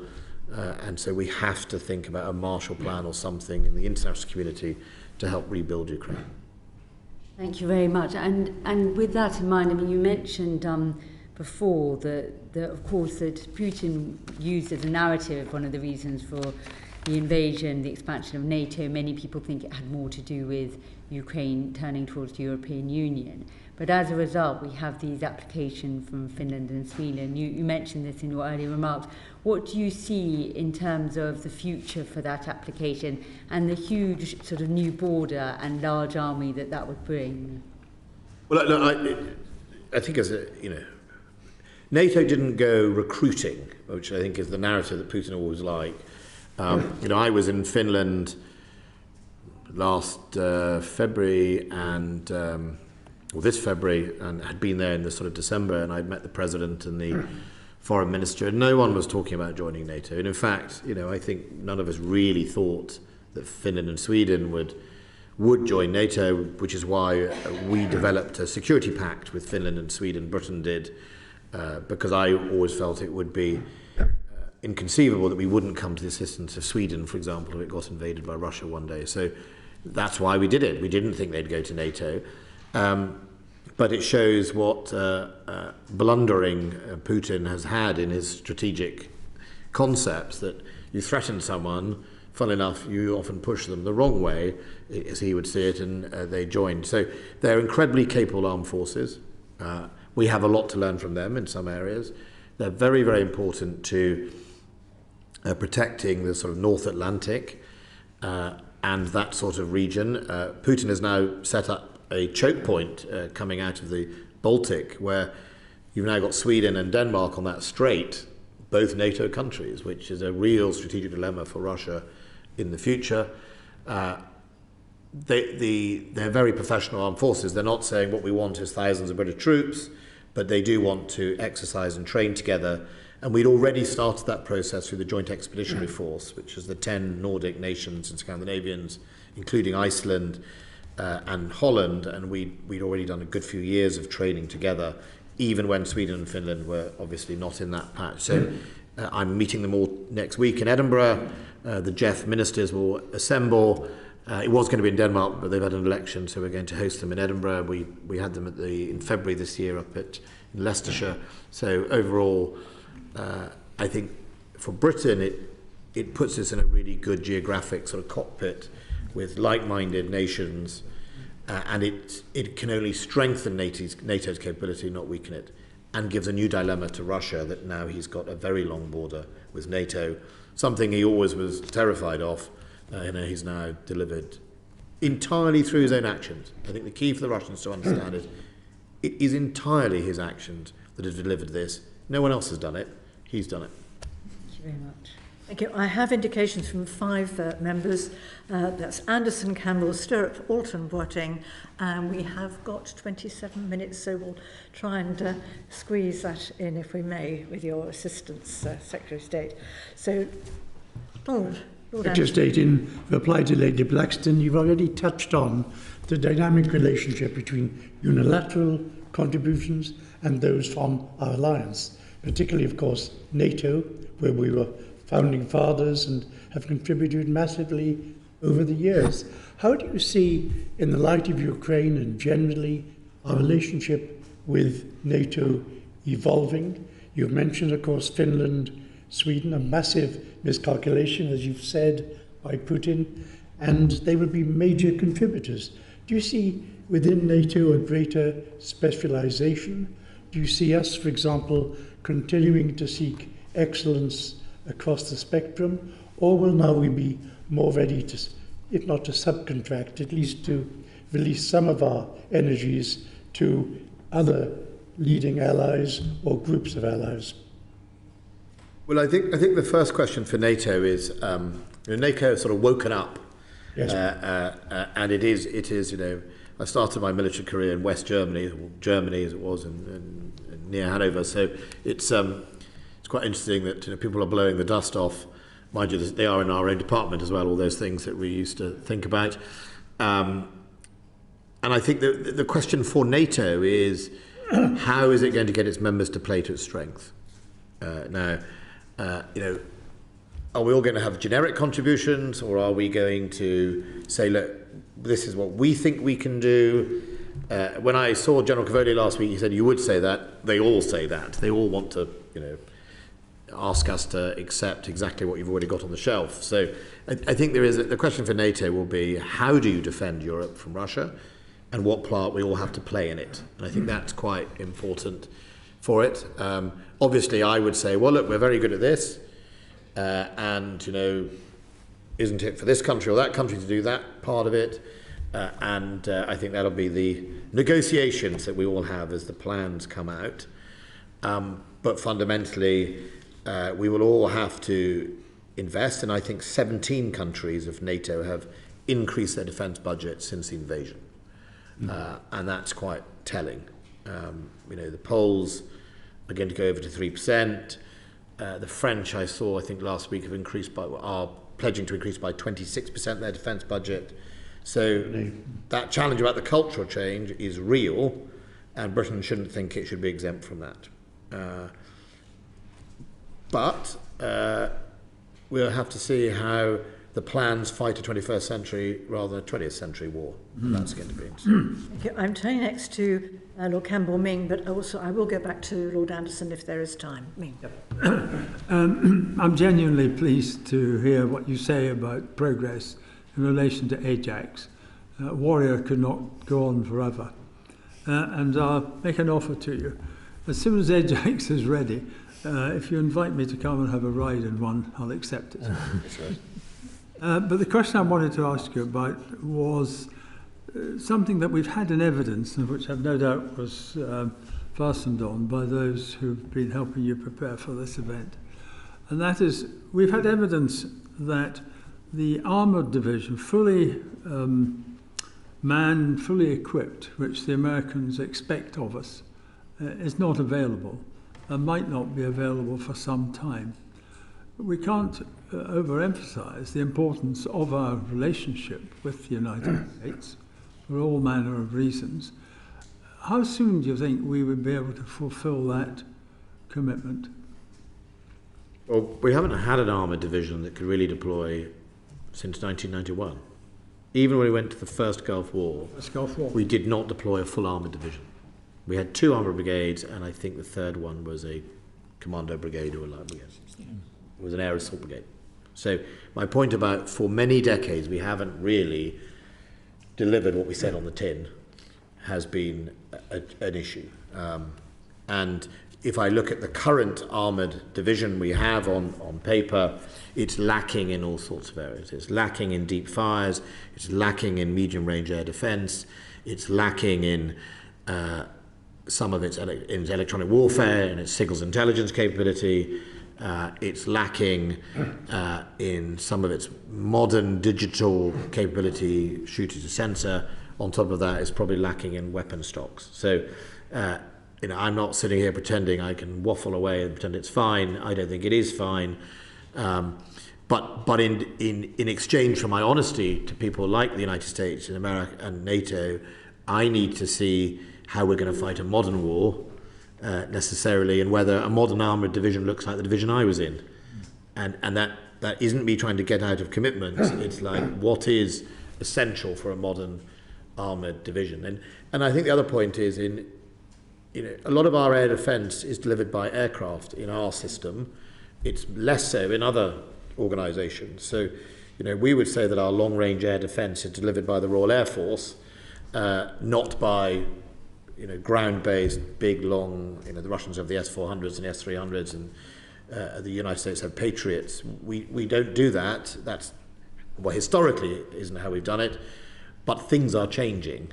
And look, if you look at the damage that HIMARS has inflicted on the Russian army, those are weapon systems with about a 70 to 80 kilometre range. And as long as you can get the ISR in place, which is the real key, I think, of lethality these days, which is, can you find someone or can you hide? If you can be found, the proliferation of precision is such that you are very vulnerable. And so I think what I would say in exchange is, does a modern armoured division have more longer range artillery and less tanks? Does it have more tanks with missiles accompanying it? Does it have more air defence? Because at the moment we are all very vulnerable to drones. I mean, really basic drones, where people are firing very expensive missiles at drones that cost a few $100s. So I think my exchange would be, yes, we are lacking in lots of places, and we've been carrying that myth for decades, if you want my honest opinion. But in exchange for that and the 23 billion pounds of investment to get back to a well-formed land capability, I'd like to see some doctrine and a modernisation of how we're going to fight. And is that something that's actively under consideration, a different doctrine to reflect the different components of conflict? So the reason SONAC was so important, this Secretary of State's net assessment and challenge function, is to import to some extent what the United States do, which is wargaming and testing in a way to really exploit and understand our vulnerabilities. And we've already started stepping up our wargaming capability, which the Americans are far better at wholeheartedly incorporating into their structure and their modernization of their doctrines as they go. We have not been, I think, as systematic in that space. We've set up a wargaming school at Shrivenham, but the key is to get it into the whole of the frontline services and change how they think. And I think that's why that is quite important.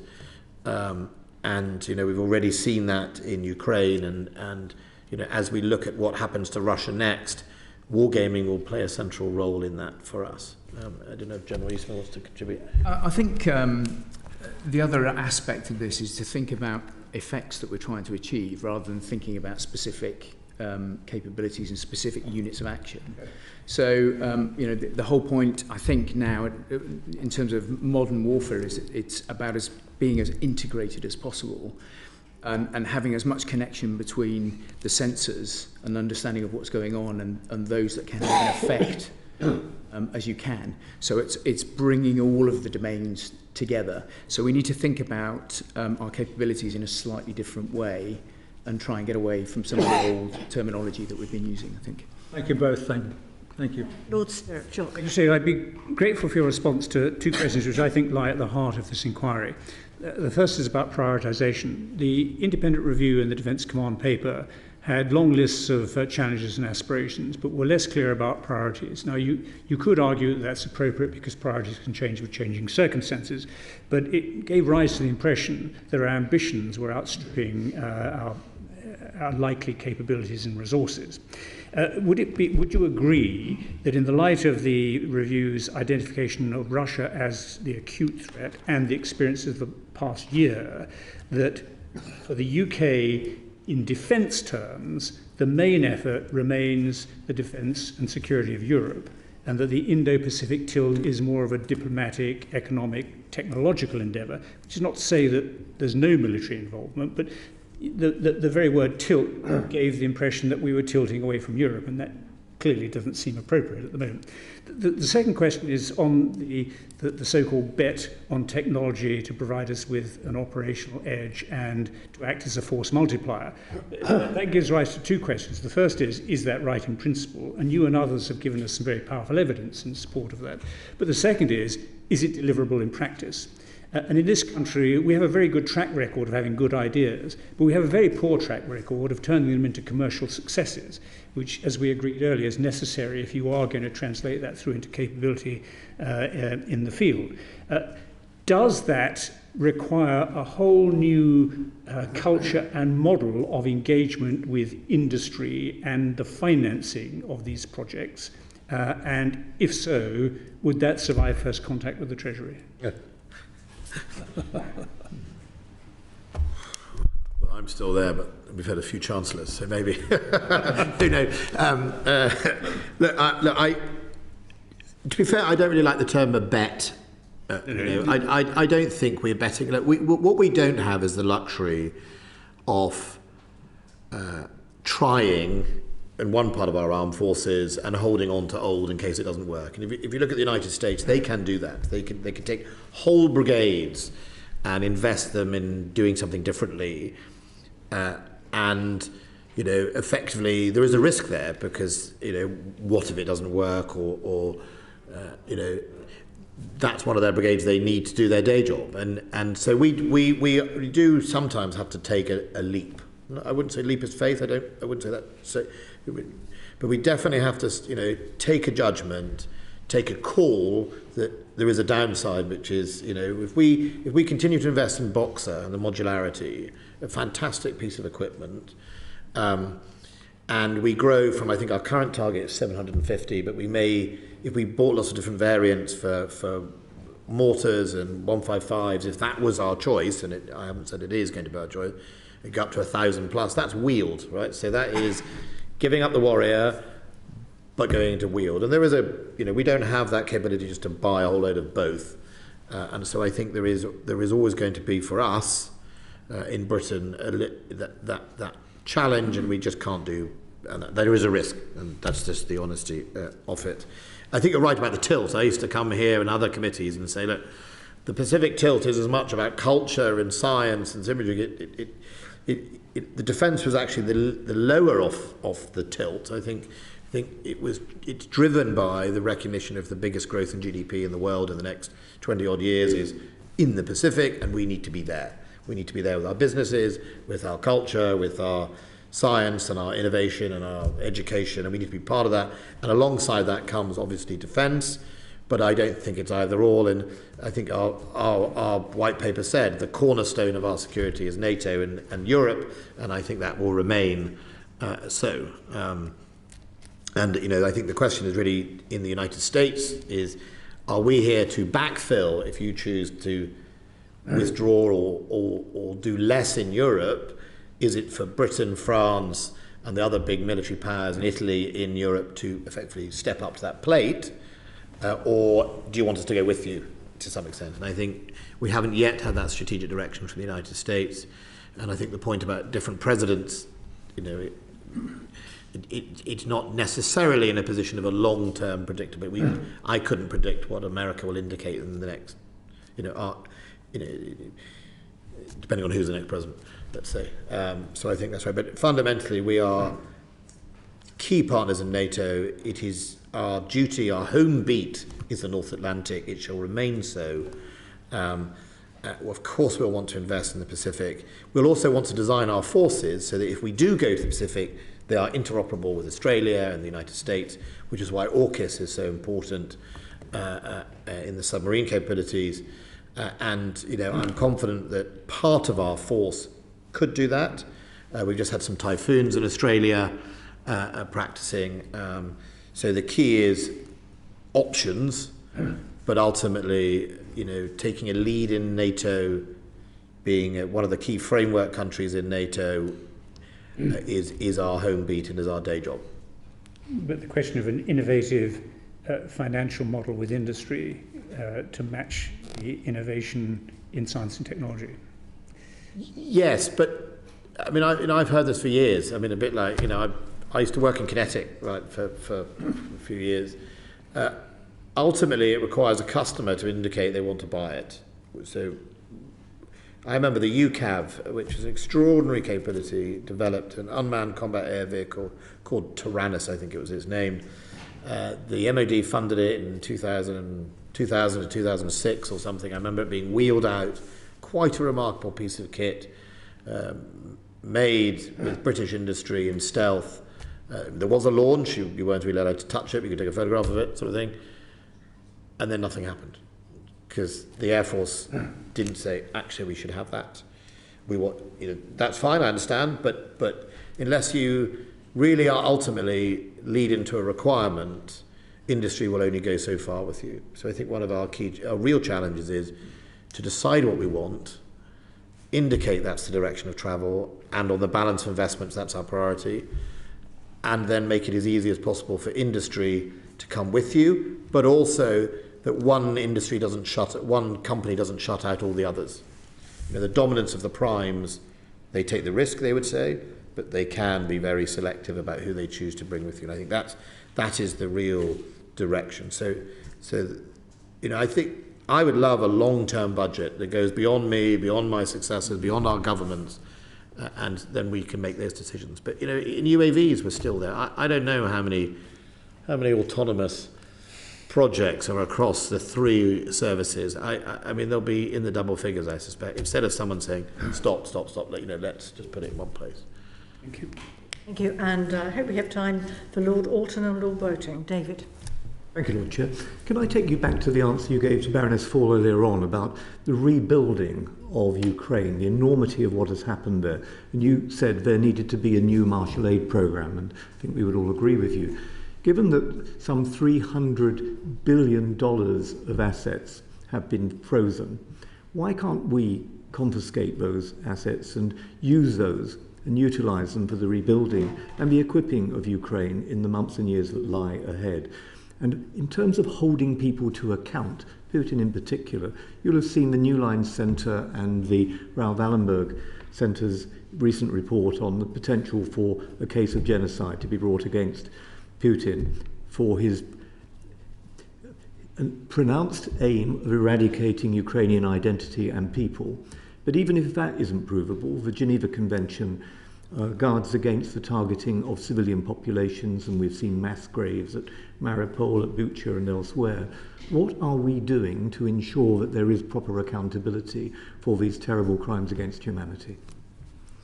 So on that point, and we've been assisting the ICC in evidence collecting, as have the Canadians, and I think wherever we can, and one of our Attorney General, previous Attorney General, I think now the Home Secretary, she visited Lviv a few months ago with I think members of the ICC, or certainly to visit the Ukrainian Attorney General.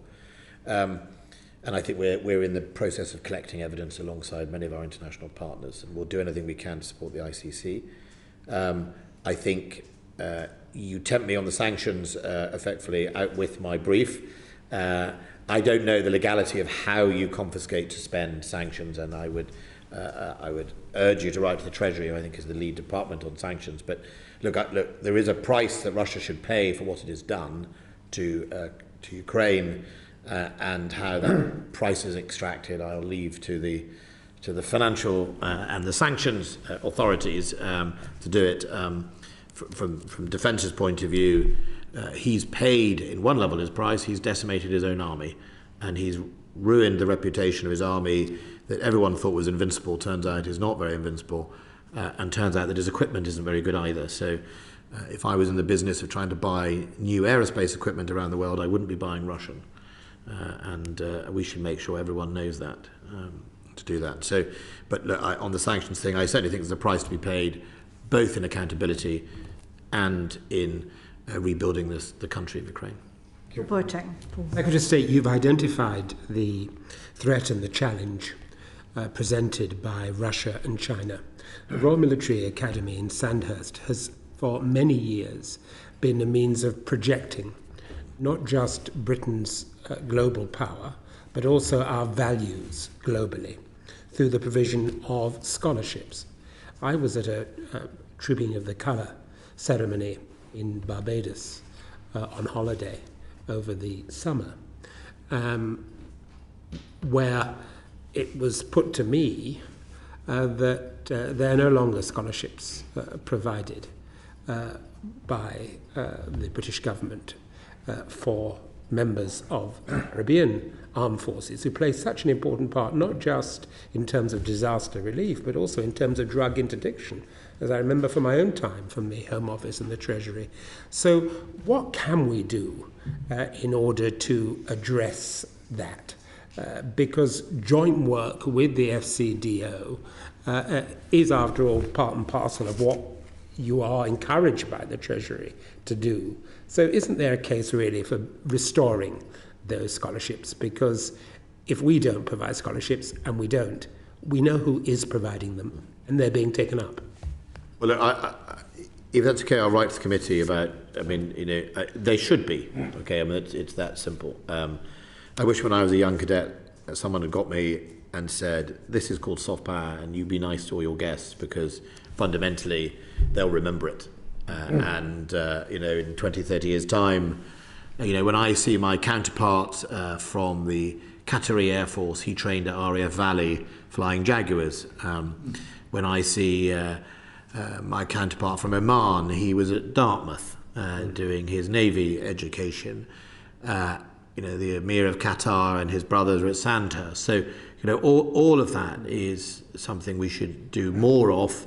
It's not a dirty word, soft power. It's actually a very, very, and you'll know yourself from your own time, very important part. And when we talk about competing in the world, we should embrace it, not be frightened of doing it. I don't know why we don't do it well enough, if you want my honest opinion. I think some people have lost the skill that it is, but it is really important. And it's why in this command paper we've increased our defence attaché network significantly. I think another 30 defence attachés. We're professionalising that career structure, investing in their skills and their capabilities. It is a fundamental part of influence and support around the world. It's the soft power, and it must go hand in hand with the hard. I can do my bit in defence. I just think we could do so much more. Thank you very much, Secretary of State. I hope you would agree that I might go back to Lord Anderson.